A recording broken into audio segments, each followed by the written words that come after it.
এই হলো deadline communications private limited. আপনারা দেখছেন এক্সপ্রেস নিউজ, খবর নেয়, খবর দেয়।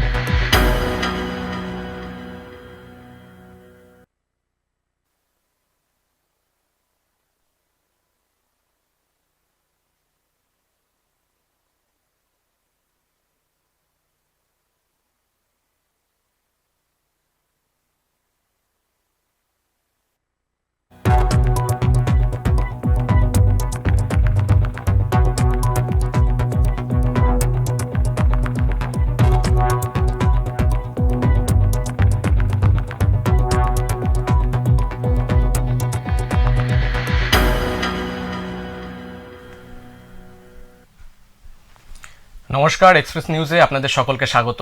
আমি দীপ। শুরু করছি হেলথ এক্সপ্রেস। সকলের স্বাস্থ্য এবং সুরক্ষার, সেই স্বাস্থ্যকে রক্ষা করার বিভিন্ন বিষয় এবং যে রোগ এবং তার প্রতিরোধের যে আমাদের পদ্ধতি রয়েছে বিভিন্ন ডাক্তারের কাছে, এই নিয়েই বিশেষ পরামর্শ এবং আলোচনার মাধ্যমেই আমাদের এই অনুষ্ঠান।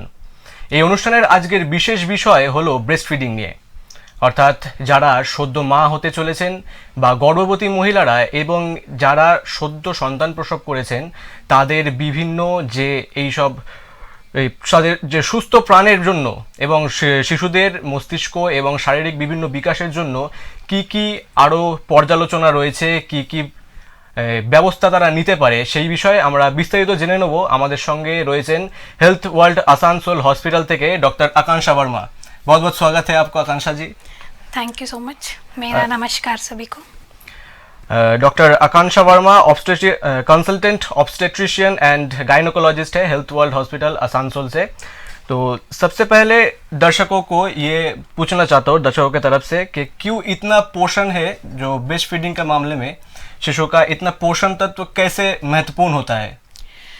ब्रेस्ट फीडिंग जैसे जो माँ से बच्चे को पोषण मिलता है दूध के रूप में, वो कहेंगे सबसे कम भी कहें तो इट्स द आइडियल न्यूट्रिशन, जो right blend of nutrition that is required for the baby in form of macro nutrients, जो कार्बोहाइड्रेट्स है, फैट है, प्रोटीन्स है, विटामिन्स है, मिनरल्स है, जो भी ज़रूरत होती है बच्चे की, उसका करेक्ट प्रोपोर्शन ब्रेस्ट मिल्क में होता है। और उसके साथ ही इम्यूनिटी बढ़ाने के जो भी फैक्टर्स ब्रेस्ट मिल्क प्रोवाइड करता है दैट इज़ अनमैचेबल।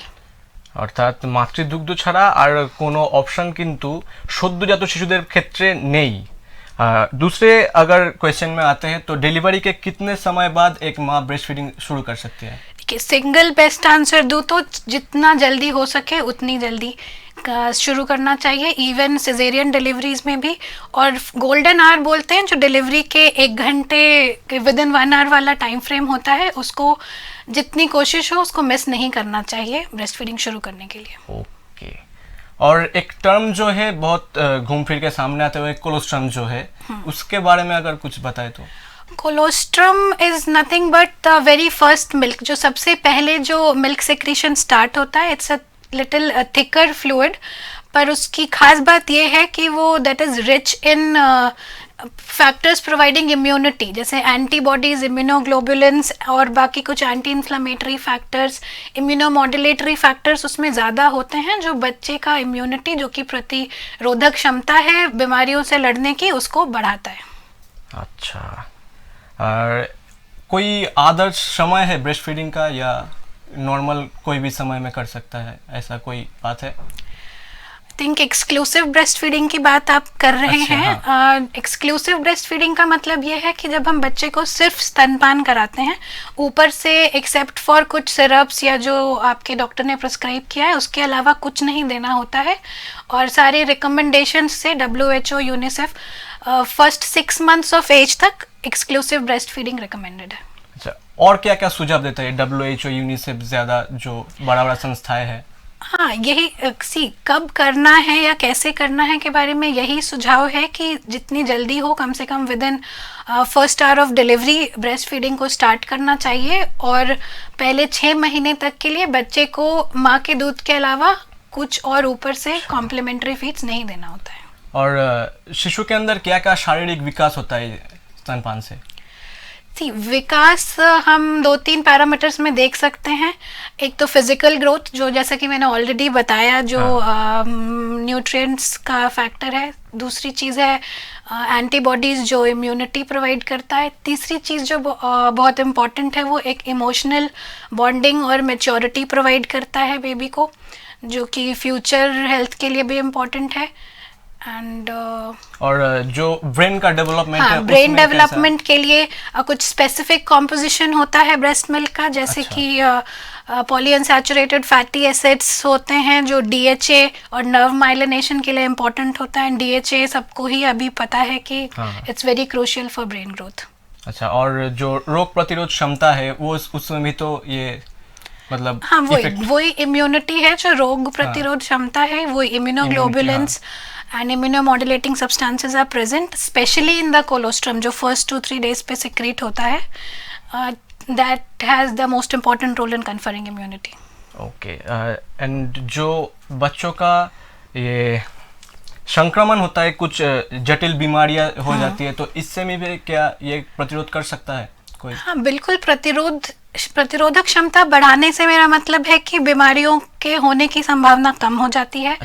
और एविडेंस है, डेटा है, स्टडीज़ है कि जो babies who are breast fed compared to those who are not, उनका हॉस्पिटल एडमिशन रेट्स कम होता है। इन्फेक्शंस जैसे पेट खराब होना, कान दर्द की बीमारी, ये सब, इवन रेस्पिरेटरी इन्फेक्शंस, सर्दी जुकाम अक्सर होना या अस्थमा होना, ये सब भी कम पाए जाते हैं।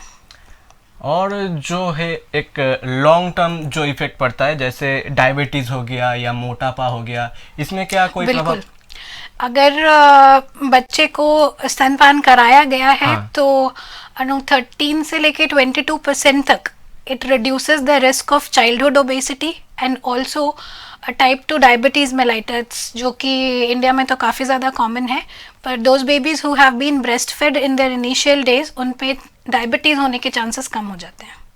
ওকে, আলোচনা এবার আস্তে আস্তে গুরুত্বপূর্ণ হয়ে উঠছে। ডাক্তার অনেক গুরুত্বপূর্ণ ইনফরমেশন দিচ্ছে আমাদের যারা সদ্যজাত রয়েছে তাদের সুস্থ এবং শারীরের আরও উন্নত করার দিকে কি কি রকমভাবে তাদের প্রতি নজর দেওয়া যেতে পারে। আমি আরও অন্য প্রশ্নতে আসব, যেমন আর मतलब जो डिलीवरी हो जाने के बाद ये ब्रेस्ट फीडिंग से और क्या क्या कोई मतलब मोटापा आ जाता है माओ में, या वजन घटाने में कोई मदद करता है इसमें? हाँ जी, बिल्कुल। अभी तक हमने बच्चों में क्या फ़ायदे हो रहे थे वो देखा। अब ब्रेस्ट फीडिंग का बहुत सारा बेनिफिशियल इफेक्ट मदर्स में भी होता है।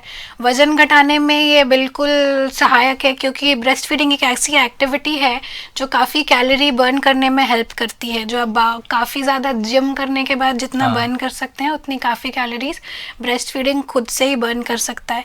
इमोशनल बॉन्डिंग, बिकॉज ऑफ जब फीड कराते हैं या बेबी को स्किन टू स्किन कांटेक्ट में रखते हैं, तो ऑक्सीटोसिन हार्मोन रिलीज होने से मदर में स्ट्रेस कम होता है और पोस्टमार्टम डिप्रेशन वगैरह के केसेस कम हो जाते हैं। और एक जो वाइटल पॉइंट है जो है कैंसर का रिस्क का एक फैक्टर रहता है। हाँ, सबसे कॉमनली और वेल नोन फैक्ट है कि ब्रेस्ट कैंसर का रिस्क काफ़ी कम हो जाता है। And it's said as per studies कि 12 months if you breast feed 4.3% breast cancer का रिस्क कम हो जाता है। एंड इवन ऐसे पोटेंशियली ओवेरियन कैंसर्स का भी रिस्क कुछ हद तक कम हो जाता है इन मदर्स विद ब्रेस्ट फेड। जो आप कह रहे थे अभी, मानसिक जो बंधन होता है, ये क्या ब्रेस्ट फीडिंग से और थोड़ा ज़्यादा स्ट्रॉन्ग होता है इसमें? हाँ, बिल्कुल। इट गिव्स टाइम मदर्स और बेबीज़ को साथ में स्पेंड करने का, एक स्किन टू स्किन कांटेक्ट भी होता है और न्यूट्रिशनल एस्पेक्ट तो है ही। और एक जो बात है, जो एकदम बर्थ लेने के बाद जो शिशु रहता है वो थोड़ा चिड़चिड़ा रहता है, माँ भी चिड़चिड़ा रहता है, तो इसमें क्या शांत प्रभाव कोई पड़ता है? हाँ, वैसे कहें तो it can even act as a tranquilliser, क्योंकि जो एंडोर्फिन सिक्रेट होता है वो तो होता ही है, और ऑक्सीटोसिन हार्मोन जो है इटसेल्फ इट एंटागोनाइजेस जो स्ट्रेस हार्मोन्स होते हैं, कॉर्टिसोल, उस पे उसका नेगेटिव इफेक्ट है, तो it does relieve stress and has Kameng effect. যেমন আমরা দেখতে পাচ্ছি মায়ের সঙ্গে শিশুর যে বন্ধন রয়েছে তার ক্ষেত্রে কিন্তু মাতৃদুগ্ধ পানের একটি গুরুত্বপূর্ণ ভূমিকা রয়েছে। তাদের সাথে মানসিক এবং শারীরিক বন্ধন যেমন রয়েছে, তার সাথে সাথে শিশুর সুস্থতা এবং তার আরও ভবিষ্যতে যাতে মস্তিষ্ক ডেভেলপমেন্ট হলো, শারীরিক বিকাশ হলো, সকলের ক্ষেত্রেই কিন্তু একটা গুরুত্বপূর্ণ ভূমিকা রয়েছে। তো পরের প্রশ্নের দিকে চলে যাব যে जो एक खास प्रॉब्लम रहता है कोई माँ वर्क प्लेस में है या घर में है, तो इस हाल में वर्क प्लेस का क्या भूमिका रहना चाहिए इस मामले में? ओके, वर्क प्लेस की भूमिका अगर हम इस ब्रेस्ट फीडिंग के परिप्रेक्ष्य में डिस्कस करें तो अभी के टाइम में और ज़्यादा इम्पोर्टेंट है, क्योंकि more and more women folk are contributing to the economy. और अच्छा एक एमिनेबल वर्क एटमॉस्फेयर बनाए, colleagues support and specifically demarcating एक प्राइवेसी प्रोवाइड करना, एक प्लेस प्रोवाइड करना with facilities for expressing and storing milk would be helpful. और एक थीम है जो make breast feeding a priority and make it sustainable, तो इसका व्यावहारिक रूप में क्या अर्थ है? इसका अर्थ है, ये थीम ये 2025 का ब्रेस्ट फीडिंग वीक सेलिब्रेशन के लिए ये थीम इस साल का है, prioritise breastfeeding and make it sustainable. ये basically I think it's a call out to the policy makers to take breastfeeding as a priority and help the mothers and the families who wish to breast feed their babies. Okay, और जो एक स्थायी अभ्यास बनाने में एक स्तनपान को कहीं ज़्यादा किसी माँ को हेजिटेट फील होता है किसी जगह में, तो उनके लिए क्या परामर्श देना चाहेंगे आप? जी, सबसे बड़ी चीज़ है कि they should know that it's important for the baby. They should also understand माँ को भी ये हमारा प्रायोरिटी है when you have a new born. और अगर सपोर्ट सीख करते हैं या you have your relatives, partner और कलीग्स जो कि हेल्प और सपोर्ट कर सकते हैं to boost the confidence raise करना सबसे इम्पॉर्टेंट है इसको कंटिन्यू करने के लिए। অর্থাৎ নিজের সন্তানের রক্ষা কিন্তু আপনাকে নিজেকেই করতে হবে। কোনো মিথ বা কোনো কিছু প্রলোভনে বা কোনো রকম যদি সমস্যা হয় সেই সমস্যার দিকে না গিয়ে নিজেকে নিজের সন্তানের রক্ষার জন্য নিজেকেই এগিয়ে আসতে হবে। পরবর্তী প্রশ্ন ডাক্তার কাছে চলে আসবো। और जो बहुत सारा मिथ होता है कि जो रिसेंटली माँ हुआ है, तो बहुत सारा मिथ, आपके पास कोई ऐसा मिथ कोई आया है आपके पास? और मिसकंसेप्शंस तो बहुत है where breast feeding is concern. बहुत सारे लोगों के अलग अलग नोशंस होते हैं। प्राइमरी एक दो फैक्टर जो डिस्कस करना चाहूँगी, जैसे लोग सोचते हैं कि breast feeding is very easy and natural, once you have a baby you can just breast feed, पर बहुत सारे लोग स्ट्रगल करते रहते हैं। सो आई वांट टू से कि it's not natural, it's actually a learned activity. आपको सीखना है और आपको प्रैक्टिस करना है टू बिकम परफेक्ट। तो अगर initially things are slow and not smooth, you need not worry, you should seek help and maybe you can do it. और बहुत से लोग अगर रिलेक्टेंट हैं कुछ मदर्स फीड करने में, and some people think formula is just as good as breast milk, so no other formula is a replacement for breast milk. And अगर कुछ लोग अपने शरीर के शेप या इसके लिए कंसर्न्ड हैं तो इट्स नो, ऐसा नहीं होता है, does not affect your body shape और आइडेंटिटी। मतलब ये पूरा ही मिथ है, कोई दिक्कत नहीं होता नहीं, है, ऐसी कुछ प्रॉब्लम होती नहीं है। और कुछ अगर जो प्रेग्नेंट है, जो बेबी लेना चाहते हैं, उसके लिए कोई एडवाइस है आपका? जो प्रेग्नेंट हैं, like before birth of the baby, ऐसे कुछ सेशंस हम भी अरेंज करते हैं to make them aware that they need to breast feed. Breast feeding कब शुरू करना है, कब तक कंटिन्यू करना है, कैसे करना है, या ब्रेस्ट में अगर कुछ इश्यूज है, प्रॉब्लम्स है जो आगे चल के फीड कराने में प्रॉब्लम कर सकता है, तो बाद में ट्रीट करने की बजाय वो क्योर हम लोग पहले कर सकते हैं। अच्छा अच्छा। और एक हो गया वर्क प्लेस, और एक के जो पारिवारिक दिख है, मतलब जो प्रतिवेशी है और अपने खुद के मोहल्ले में जो प्रॉब्लम आते हैं, वो क्या क्या प्रॉब्लम आ सकता है एक माँ के अंदर? घर में फैमिली मेम्बर्स का support is very important when you plan to breast feed. अगर घर में रिक्वायर्ड प्राइवेसी नहीं है तो भी माँ कंफर्टेबल नहीं होगी। और समझिए जो वर्किंग मदर है, अगर उनको थोड़ी देर के लिए बेबी को छोड़ के जाना और बेबी एक्सक्लूसिव फीड पर है, तो एक्सप्रेस करने का फैसिलिटीज़ या people should be willing at home to help her out in feeding the expressed milk. मतलब डिलीवरी के बाद माँ को तो सचेतन रहना चाहिए। और जो ब्रेस्ट फीडिंग के मामले में कोई सचेतनता है, मतलब जो ये सावधानी परखना चाहिए या कुछ? सावधानी बरतना चाहिए बहुत नहीं है, क्योंकि ये it's the safest type of feeding. आप बॉटल या फार्मूला फीड कर रहे हैं, हाँ। उससे बहुत कहीं कम रिस्क है अगर माँ ब्रेस्ट फीड कर रही है तो। कुछ सावधानियां हैं, जैसे आफ्टर एवरी फीड बेबी को बर्प कराना, विंड निकालना, ये सारी चीज़ें प्रैक्टिस करनी मतलब चाहिए। आज जो होता है वो पंप का जो मशीन है, उसमें क्या कोई प्रॉब्लम आ सकती है फ्यूचर में या? नहीं, उसमें फ्यूचर में कुछ प्रॉब्लम नहीं है। इट्स जस्ट लाइक अगर if you are not available every time for your baby, you are a working mother, you can pump भी, इलेक्ट्रिक पंप्स भी होते हैं, मैनुअल पंप्स भी होते हैं, या सिंपली हैंड पंप ऑल्सो काम करता है काफ़ी टाइम्स। पंप करके स्टोर करने का स्पेशल रिक्वायरमेंट्स होता है। हाँ। रूम टेम्परेचर पे सिर्फ 4 घंटे छोड़ सकते हैं। अगर ज़्यादा रखना है तो we can freeze it, and उसके अवेलेबल मेथड्स हैं। और क्या क्या चैलेंजेस आ सकता है एक न्यूबॉर्न बेबी के माँ के? जी, चैलेंजेस तो बहुत सारे हो सकते हैं। स्पेसिफिकली अगर देखें तो जैसे ब्रेस्ट पेन होना, निपल सोरनेस, इनगॉर्जमेंट, और कंसर्न अबाउट कि जैसे बहुत सारे पेशेंट्स आते हैं कि मिल्क सप्लाई कम है, मिल्क सप्लाई या तो बहुत ज़्यादा भी हो जाती है at times which is uncomfortable. ये सारे प्रॉब्लम्स आ सकते हैं, एंड इम्पॉर्टेंट है ये समझना कि ये प्रॉब्लम ऑलमोस्ट हर किसी के साथ होता है। So you should try to overcome it and seek treatment whenever needed. Okay, तो अगर इसको स्थायी अभ्यास बनाना है, मतलब स्तनपान को स्थायी अभ्यास है, तो एक माँ को क्या क्या रिक्वायरमेंट रखना चाहिए? मतलब माँ खुद का के क्या लिए प्रॉब्लम जो है? ठीक, खुद का प्रॉब्लम सबसे इम्पोर्टेंट तो एक मोटिवेशन, जो सेल्फ मोटिवेशन होना चाहिए, that I want to do it. Encouragement from peer group, family या workplace that yes you can do it. And मतलब मोटिवेशन इम्पोर्टेंट हाँ, है मोटिवेशन इम्पोर्टेंट है, because this thing is important to do, but it's not always very easy. हर किसी के लिए बहुत आसान जर्नी नहीं होती है, पर मोटिवेटेड रहेंगे तो this is something yes you can do it. Okay, और जो माता का दिक हो गया, और जो हस्बैंड रहता है उसका थोड़ा क्या इन्वॉल्वमेंट रहना चाहिए एक तो मोटिवेशन के बारे में?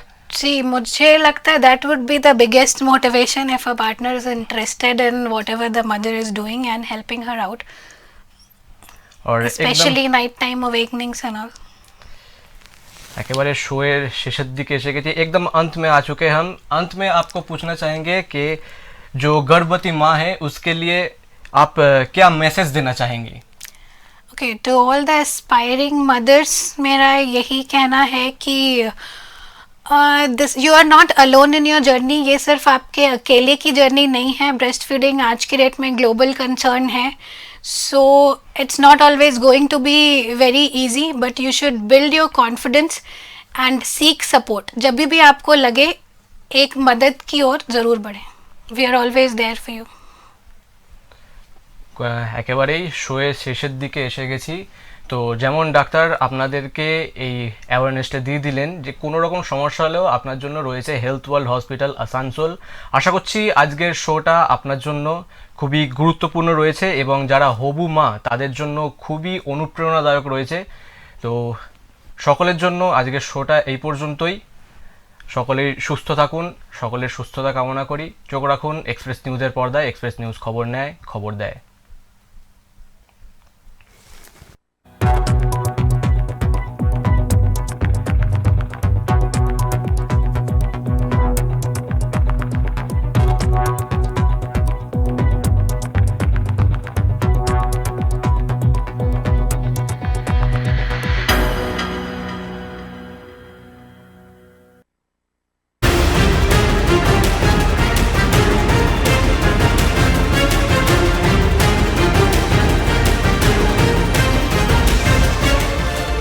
এই হলো ডেডলাইন কমিউনিকেশনস প্রাইভেট লিমিটেড। আপনারা দেখছেন এক্সপ্রেস নিউজ, খবর নেয়, খবর দেয়।